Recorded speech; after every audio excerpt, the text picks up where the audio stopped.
Mister ladies viewers அனைவருக்கும் வணக்கம். நான் டாக்டர் நித்யா, சித்தா பிசிஷியன்.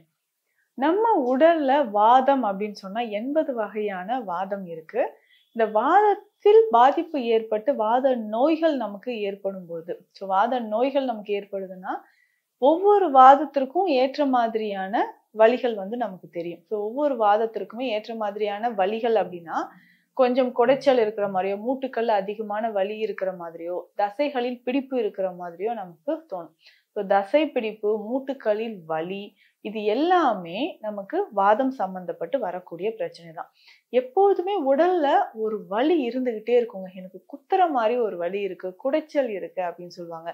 காலையில எந்திரிச்சோடனே இந்த மார்னிங் ஸ்டிஃப்னஸ் அப்படின்றது நிறைய பேருக்கு இருக்கும். காலையில எந்திரிச்சோடனே குதிகால் வலி இருக்குங்க. காலை தரையிலே ஊன முடியல அப்படின்னு சொல்லுவோம். அந்த ஹீல் பெயின் இருக்கும். சிலருக்கு அந்த பேக் பெயின், அதாவது சயாட்டிகா அப்படின்னு சொல்றோம். சயாட்டிக் நர்வ் ரொம்ப கம்ப்ரெஷன் ஏற்பட்டு அதனால வலிகள் அதிகமாக இருந்துச்சுனாலும் நமக்கு வரக்கூடிய வலி. இது பேராசன நரம்பு தாபிதம் அப்படின்னு சித்த மருத்துவத்துல சொல்லுவாங்க.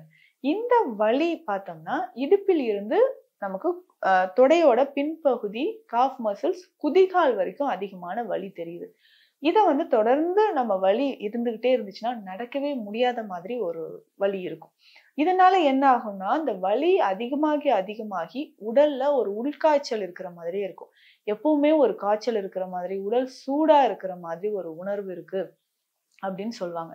இந்த மாதிரி நமக்கு வாதம் அதிகரிக்கிறதுனால வரக்கூடிய வலி இருந்தாலோ, குத்தல் குடைச்சல் மாதிரி வலி இருக்கு அப்படின்னு சொன்னாலோ ரொமட்டாய்டு ஆர்த்ரைட்டிஸ் அப்படின்னு சொல்றோம். ரொமட்டாய்டு ஆர்த்ரைட்டிஸ் அப்படின்னு சொன்னா இந்த சின்ன மூட்டுக்கள் நம்ம உடல்ல இருக்கக்கூடிய மேஜர் அண்ட் மைனர் ஜாயின்ட்ஸ்ல எல்லாமே சிவியரா பெயின் இருக்கும். கைகளை மடக்க முடியாத மாதிரியான ஒரு வலி தெரியுது அப்படின்னா இதற்கு எல்லாமே நமக்கு சிறந்த ஒரு மெடிசன் இருக்கு.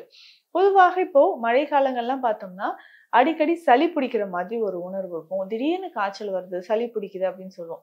இதற்கு எல்லாமே நம்ம கபசுர குடிநீர் குடிப்போம். இல்ல வைரஸ் சம்பந்தப்பட்ட வைரல் ஃபீவர் இருக்கு, இதனோட சேர்ந்து உடல் முழுவதும் வலி இருக்குன்னா நிலவேம்பு கஷாயத்தை நம்ம குடிப்போம். இந்த மாதிரி கஷாய வகைகள் அப்படின்னு சொல்றதே நம்ம உடல்ல இருக்கக்கூடிய பல வகையான நோய்களை குறைக்கக்கூடியதுதான் நம்ம கஷாய மருந்துகள் அப்படின்னு சொல்றோம். பல மூலிகைகளை ஒன்றா சேர்த்து தண்ணீர்ல கொதிக்க வச்சு அந்த தண்ணிய பாதியாக குறைத்து கொதிக்க வச்சு நம்ம குடிக்கிறது தான் கஷாயம், கியாழம், குடிநீர் அப்படின்லாம் நம்ம சொல்றோம். இப்போ நம்ம சொல்ல போற ஒரு விஷயம் என்னன்னா, இந்த குடிநீர் அப்படின்னு சொல்ற இந்த விஷயம் நம்ம உடல்ல இருக்கக்கூடிய எப்பேற்பட்ட வலியா இருந்தாலும் சரி, பக்கவாதம் தொடர்பான பிரச்சனைகள், அடிக்கடி வலிப்பு வரக்கூடிய பிரச்சனை, ஒரு சிலருக்கு தலையில அடிபட்டு இருக்கும். அதனால அடிக்கடி தலைவலி, விர்டிகோ அப்படின்னு சொல்றோம் இல்லைங்களா, தலையில ஒரு தலை சுத்தல் இருந்துகிட்டே இருக்கிறது, இந்த மாதிரி பிரச்சனைகளுக்குமே ஒரு மிக சிறந்த ஒரு கஷாயம் அப்படின்னு சொல்லலாம். அதே மாதிரி ஆஸ்டியோ ஆர்த்ரைட்டிஸ் இருக்கு, வாத நீர் சேர்ந்து மூட்டுக்கள் வீங்கி இருக்கு அப்படின்னு சொல்லுவாங்க. ஒரு சிலருக்கு நார்மலா இருக்கக்கூடிய மூட்டு நீர் சேர்ந்து வீங்கி மூட்டுக்கள்ல அதிகமான வீக்கம் நமக்கு தெரிய ஆரம்பிக்கும். அந்த மாதிரி இருக்கும்போது நம்ம உடல்ல இந்த வாதத்தை குறைப்பதற்கான கஷாய வகைகள் என்ன அப்படின்றத நம்ம பார்க்கணும். கஷாய வகைகள் அப்படின்னு சொல்லும்போது நம்ம உடல்ல இருக்கக்கூடிய பல வகையான பிரச்சனைகள், முக்கியமாக லிவர், இதுல கல்லீரல் தொடர்பான பிரச்சனைகள் இருந்தாலும் சரி, நம்ம குடல்ல இருக்கக்கூடிய கழிவுகள், மலச்சிக்கல், இதையுமே இந்த கஷாய வகை நமக்கு சரி செய்யுது. இதுல என்னென்ன மூலிகைகள் நமக்கு இருக்கு அப்படின்னு பார்த்தோம்னா, முக்கியமாக விஷ்ணு கிரந்தி அப்படின்னு சொல்றோம். இந்த விஷ்ணு கிரந்தி சிறு செடிதான், ஆனா தரையோடு படர்ந்து இருக்கும். இதுல 2 வகை இருக்கு. வெள்ளை மற்றும் ஊதா நிறத்துல இருக்கும். இந்த விஷ்ணு கிரந்தி குடிநீர் அப்படின்னு சொல்ற இந்த மருந்து எத்தனை 64 வகையான சுரங்கள் சித்த மருத்துவத்துல சொல்லியிருக்காங்க. சாதாரண சுரம்லாம் கிடையாது, 64 வகையான சுரம். அதுல ஒண்ணுதான் கபசுரம் அப்படின்னு சொல்றது. நம்ம இந்த கொரோனா காலங்கள் எல்லாம் குடிச்சோம் இல்லைங்களா, அதுக்குன்னே சொல்லியிருக்கக்கூடிய ஒரு தனியான ஒரு குடிநீர் வகை தான் அது. இந்த 64 வகையான சுரங்களுக்கும் இந்த ஒற்றையா இந்த இப்ப சொல்லக்கூடிய இந்த ஒரு கஷாயம் நமக்கு பயன்படுது. அதுக்கு மட்டும் கிடையாது, வாதம் சம்பந்தப்பட்ட நோய்கள், நுரையீரல் சம்பந்தப்பட்ட நோய்கள் இருந்தாலும், தலை சுத்தல், மயக்கம் இருக்கு, இந்த வலி உடல்ல எப்பேற்பட்ட வலியாக இருந்தாலும் சரி, காலைல எந்திரிச்சோன்னே வலியா இருக்கு, ரொம்ப சோம்பேறித்தனமா இருக்கு, இந்த மாதிரி எல்லா பிரச்சனைகளுக்குமே இந்த விஷ்ணு கிரந்தி குடிநீர் நமக்கு நல்லாவே ஒரு உதவி செய்யும். நல்ல அந்த உடல் வந்து பழைய நிலைமைக்கு நமக்கு வர ஆரம்பிக்கும். இதுல விஷ்ணு கிரந்தி சேருது. சித்திரமூல வேர்பட்டை. சித்திரமூலம் சொல்றது பல நோய்களை விரட்டக்கூடிய ஒரு அற்புதமான மூலிகை. அதுக்கப்புறம் பார்த்தோம்னா நாயுருவி சமூலம் இதுல சேரும். நாயுருவின்னு பார்க்கும்போது அதாவது பல் ஆட்டம் இருந்துச்சுன்னா அந்த பல்லையும் வந்து இருக்கக்கூடியது. இப்ப நாயுருவி சமூலம் இதுல சேருது. வலம்புரிக்காய் ஒரு முக்கியமான மூலிகை.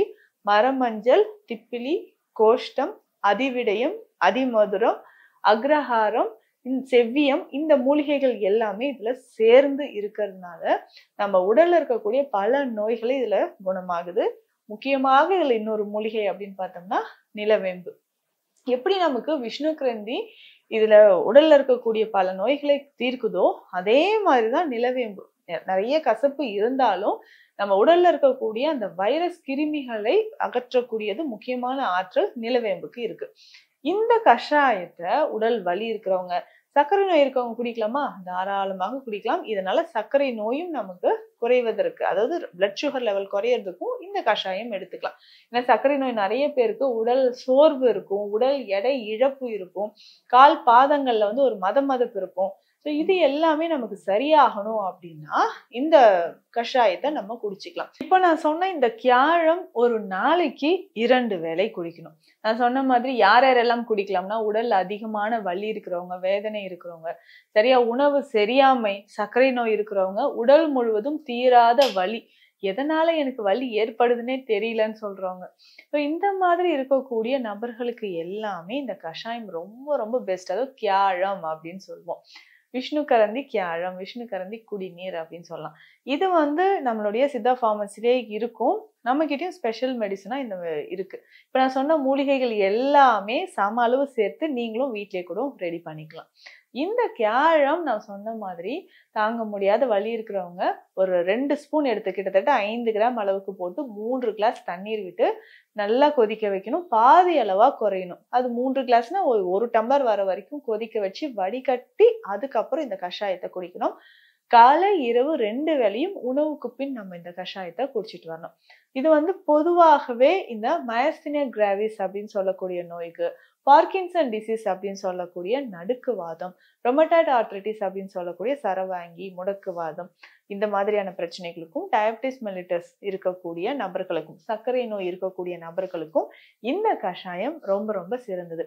சித்த மருத்துவத்துல மருந்துகள், உள் மருந்து, புற மருந்து, அதுல முக்கியமா ஃபர்ஸ்டே சொல்லியிருக்கக்கூடியது இந்த கஷாயத்தை வந்து சொல்லியிருப்பாங்க. இந்த கஷாயம் அப்படின்னு சொல்லும்போது ஒரு வாட்டி நீங்க காய்ச்சினீங்கன்னா 3 மணி நேரத்துக்குள்ள அந்த கஷாயத்தை குடிச்சிருங்க. நிறைய பேர் கேட்கிற விஷயம் என்னன்னா, மேம் ஒரு நாளைக்கு 2 வேளை கஷாயம் குடிக்க சொல்றீங்க, காலையில நான் காய்ச்சி வச்சுட்டேன், திரும்ப ஈவினிங் நைட் ஒரு 7 மணிக்கா அதே கஷாயத்தை திரும்ப எடுத்து குடிச்சிக்கலாமா அப்படின்னு கேட்குறீங்க. ஒவ்வொரு முறையும் நம்ம வந்து ரெடி பண்ணி அப்பப்போ கொதிக்க வச்சு குடிக்கிறது நல்லது. கொதிக்க வச்சுட்டு ஒரு வாட்டி ரெடி பண்ணீங்கன்னா 3 மணி நேரத்துக்குள்ள அதை நம்ம குடிச்சோம்னா அதோட எஃபெக்ட் வந்து நல்லா இருக்கும். இந்த கஷாயம் குடிக்கும் போது நல்ல உறக்கம், தலை சுற்றல், உடல் சோர்வு இது எல்லாமே இல்லாம ஆரோக்கியமாக வாழ முடியும். இந்த பதிவு உங்களுக்கு பயனுள்ளதாக இருக்கும்னு நம்புறேன். மீண்டும் அடுத்த பதிவில் சந்திக்கலாம். நன்றி.